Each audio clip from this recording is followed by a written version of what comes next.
I now have, getting ready to bow, I don't want to miss the bow. Max? Okay.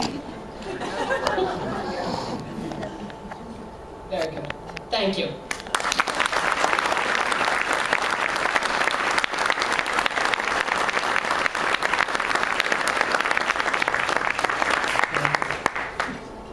I now have the pleasure of introducing Hal Reel.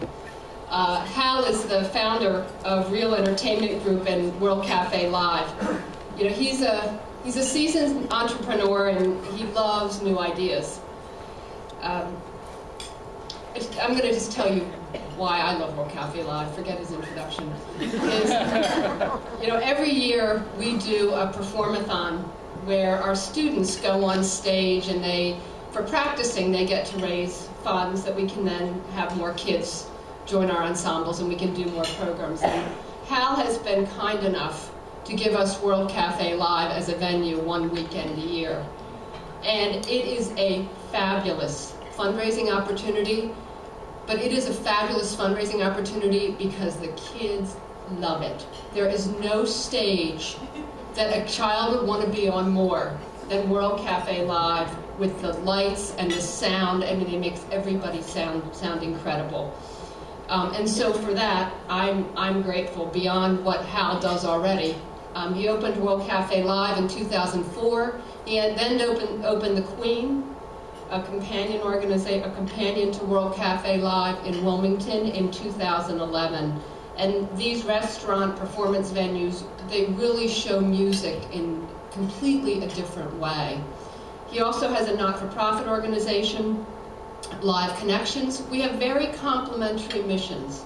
We both believe seriously and strongly in helping children through music, and both organizations do it in their own way. So, Hal, thank you very much. Welcome.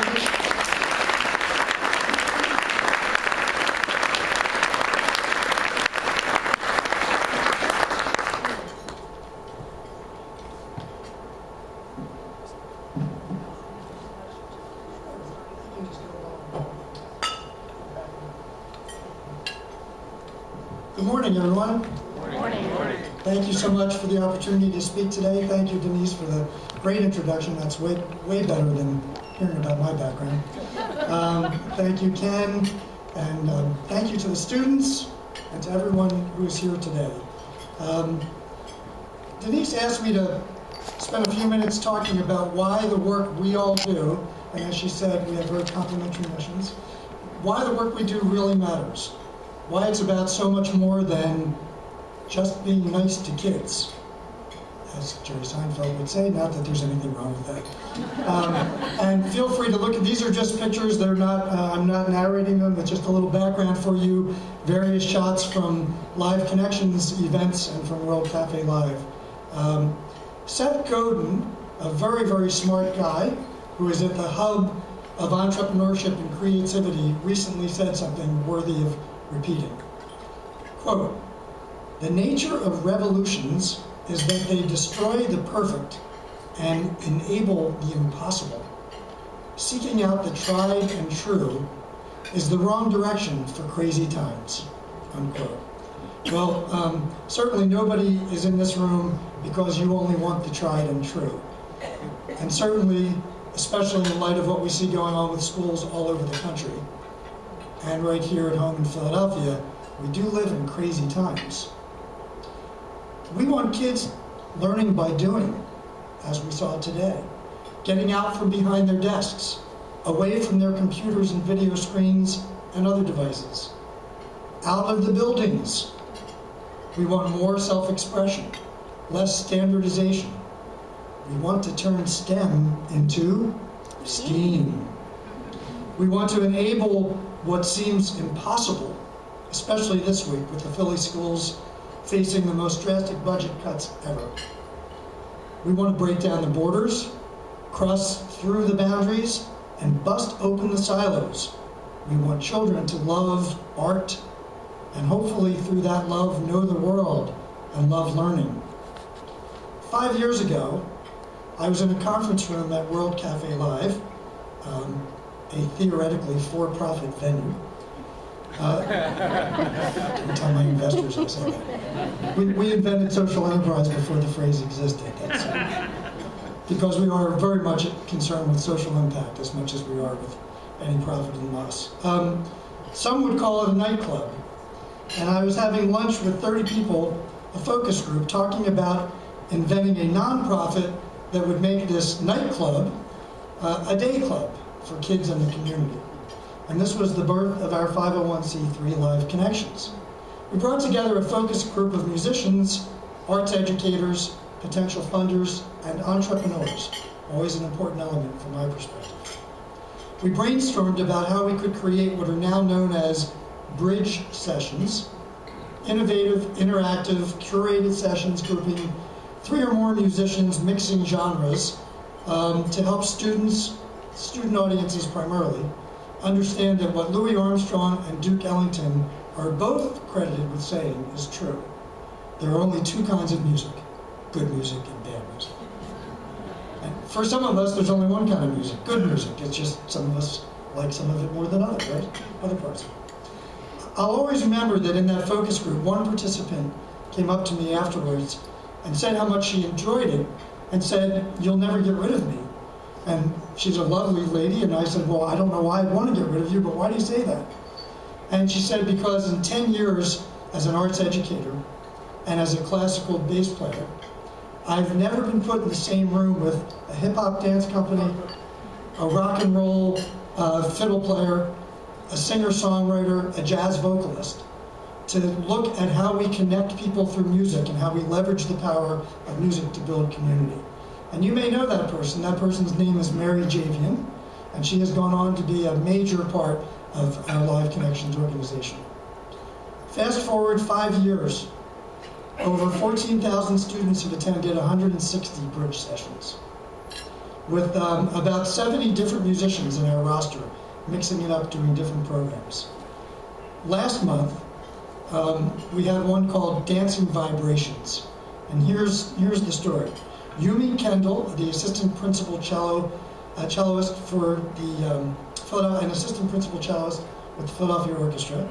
She begins the session with the J.S. Bach prelude, and the kids listen, rapt, as she and orchestra teaching artist Luigi Mazzocchi on violin, and Live Connections board member and co-founder mainstay Alex Shaw, who I know also works with lots of people in this room, who is a tremendous percussionist, best known for Allo Brazil, but has lots of different incarnations, as they move through Venezuelan and Brazilian music.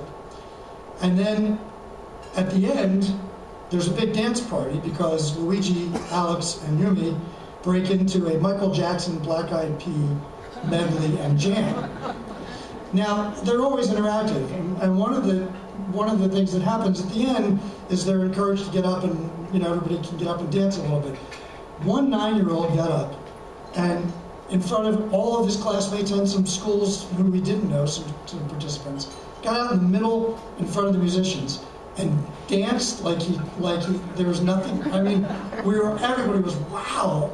So another guy took it as a challenge and got up and started dancing with him. Within 3 minutes, it was the first rave we ever had. I'm talking about, even at night, World Cafe Live rock and roll parties didn't compare. Everybody was dancing, the teachers were dancing, they were all screaming to the music, "Don't stop, don't stop, don't stop." And it was a great example of the power of music.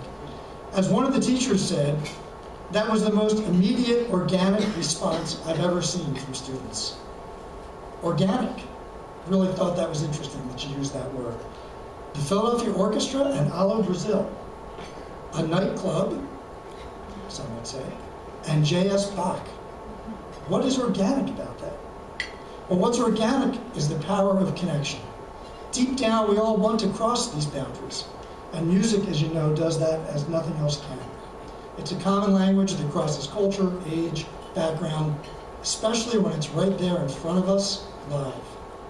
This morning, as I'm speaking, David Ludwig of the Curtis Institute of Music, Jason Vio of Curtis and the Cleveland Institute of Music, together with Hannah Corey and Hafez El Ali Kotain of Al Bustan, are up the street at 3025 Walnut right now, playing classical and Arabic rhythms and getting kids to improvise in these forms.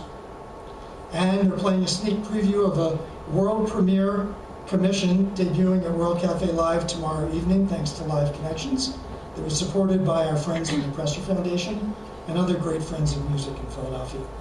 All of these collaborations matter because they offer a unique chance to show how to cross boundaries, build on traditions, and make a new idea. For me, the biggest new idea is not settling for categories. We're all staking our time and resources on the notion that kids might grow to love music that's not middle school cool. Music that's not necessarily the familiar. At our bridge sessions, we like to say, we want kids to hear what they like, but also grow to love what they've never heard before. Because that prompts the most important thing, curiosity. And with curiosity, we all know, comes everything. Asking what if, imagining the new, pursuing it. That's what makes our work matter. Another way our work matters is that we thrive on embracing bold new ideas that challenge the accepted norms. Like for-profit, non-profit, we mix it up. And I didn't set out to do this, but I've kind of formed a reputation for being the guy who does this. In fact, when our dearly departed friend Peggy Amsterdam asked me to chair the Greater Philadelphia Cultural Alliance before she died a few years ago, I said, Peggy, you gotta be kidding. Why would you want me to chair the Alliance? I'm mostly known for my for-profit background, and in the nonprofit world, sitting on boards and now and then helping to start some trouble. And she said, that's exactly why we want you, because we need to blow up these silos. And of course, when we started World Cafe Live, we partnered with a national public radio station, WXPN. World Cafe Live partners with Live Connections. We partner with lots of organizations. In Wilmington, we took a building, a theater, the Queen Theater, at the request of foundations, private corporations, wealthy individuals, and the music community. We took a theater that was dark since 1959 on Market Street, a symbol of the urban blight in Wilmington for all those years, dark longer than it was lit. And with the support of that entire community, we turned it into World Cafe Live at the Queen, and 2 years ago, we lit it up. It's now a beacon of hope for the future of Wilmington. 400 ticketed shows there last year, 200 free shows, 300 events. Yes, we do bar mitzvahs, weddings, fundraisers, whatever it takes, because we know how to throw a party. It's all in the family. It all works. And so all things are possible when we collaborate. And when instead of finding walls that stop us from collaborating, we find paths that encourage and allow us to collaborate. We leverage our precious resources, and by partnering, we make a much greater whole. For Live Connections, it's all about partnerships. From the orchestra to Art Reach, from schools to art organizations, Musicopia, Al Bustan, Settlement Music School, Mendelssohn, on and on. It's about cross-fertilization of artists, of genres. There's such energy to for and from new ways of combining. It creates new hubs. It creates the revolution that Seth Godin talks about, where the tried and true goes out the window. A funny little anecdote, and I'll wrap up. When I opened World Cafe Live 9 years ago, how'd that happen? Actually, I started on the idea 15 years ago. I was 6'2", I had all dark hair, and I was a much younger man. But when we first opened, I'm a classically trained pianist and a jazz nut, and also known to play some rock and roll.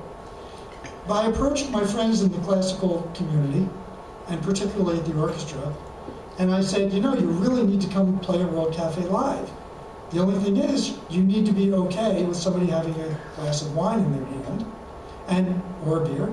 And by the way, we want you to talk about what you do and your music. And remember that Liszt and Haydn played their works in beer halls, and people clapped when it moved them. Because we've got lots of music lovers. We have over 100,000 people on the database at World Cafe Live. And no offense to any of my friends in the classical world, but if I take my friend Denise, who's intimidated by classical music, and my way of turning her onto it is to take her to the Kimmel Center down the street. and the guy next to her is falling asleep on her shoulder, which she doesn't know, because his wife made him come, and she's afraid to clap at the wrong time, is she really going to embrace that classical music experience and arouse her curiosity to learn more? On the other hand, if she experiences it in an intimate, authentic way and hears the stories and loves the musician, it's a whole different world, right? So my friends at that point, 9 years ago, said, well, that's not really the right environment for what we do. There's a silo, there's a wall. And then we started doing these bridge sessions, and the orchestra school said they wanted to come, and some orchestra members said they wanted to participate. And they said, but what we do is we stand on the stage while the children listen. And we said, not when you do a bridge session for Live Connections. You stand on the floor, and the kids are all around you, and by the way, that 200-year-old bass of yours is going to get plucked, because they get to play. And the first time the musicians did that, they got it. They broke down the silos, the barriers, they loved it. And then they came to me and said, gee, I love, the Carpe Diem Quartet said, I love playing with Andrew Lipke, one of our great young singer-songwriters. Could we do something together at World Cafe Live? Well, now they've each been on each other's new CDs, they do shows at night, and it led to a new series from Live Connections called Classic Alive. And they said, you know, this is just like Le Poisson Rouge in New York. And I said, we came to you with this idea before Le Poisson Rouge existed. These things are all latent. That's the point of the story. It's all there. We just have to open up our minds, our hearts, and our pocketbooks to break down the boundaries that keep us from exploring these opportunities together. So why does it matter? It matters because in this city and in this world, we can't rely on old systems. In this country, the economy mandates that we synthesize, we integrate, we create and we recreate. In short, we must connect. Music and experiential arts, learning in general, they all activate young people. They reach them where they feel, where they imagine, where they move past what might be pulling them to otherwise disengage, right? Taylor from South Philly makes the case for us beautifully. She wrote a thank you note after a bridge session and said, honestly, I went in there thinking it would be boring. I was sure I would be totally bored. But you seemed to capture my attention. I couldn't turn it away. You really taught me a lot. Thank you again. And Tiffany said, music is a language that anyone, no matter who it is, can relate to. Music is universal. You don't have to speak the same language to connect. You can do it with music. Everybody has music in them. Great stuff. It's a global world, but it's a world in a city so prone to polarization and division. The work we all do matters because we need all the opportunities we can get, and music provides that in so many ways on so many levels to draw us together across class, race, boundary, culture, language. We need to give young people all the examples we can of how to bridge points of view, conceive new wholes from varied parts, move forward with confidence and excitement from the familiar to the unknown. We need to inspire them to bring together the many into a new one, to connect, to create harmony. Then no one will ever have to ask us again, why does our work matter? Thank you so much. Appreciate it.